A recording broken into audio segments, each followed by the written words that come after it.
এ বাবা ভাইরা, কার কখন হায়াত শেষ হবে কারো কি জানা আছে? আরো আওয়াজ করে কোন জানা আছে? কত যুবক মানুষ মারা গেল। রাজশাহীর ভিতরে তানোর থানায় আমি মাহফিল করে আসছি, নাইকা মাহিয়ার বাড়ির পাশে মাহফিল করে আসছি, রাজশাহী গোদাগাড়ি মাহফিল করে আসছি। এই তো কয়েকদিন আগে দেখলাম 32 ফুট নিচের থেকে আল্লাহর এক শিশু বান্দা উঠে আসলো, যুবক নৌজওয়ান।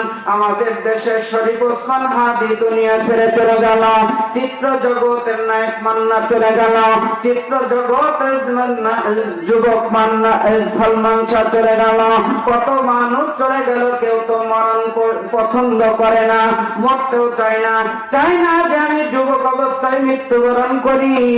কিন্তু আল্লাহ যাকে যে পরিমাণ হায়াত দিছে ওই পরিমাণই থাকার পারমিশন আছে। গায়ের জোর দেখায়া, বংশের জোর দেখায়া, ক্ষমতার গৌরব দেখায়া, জমা জমির গৌরব দেখাইয়া, শক্তির গৌরব দেখায়া, দলের মাস্তানি দেখাইয়া আজরাইলের হাত থেকে বাঁচার উপায় নাই। জোরে বল ঠিক কিনা?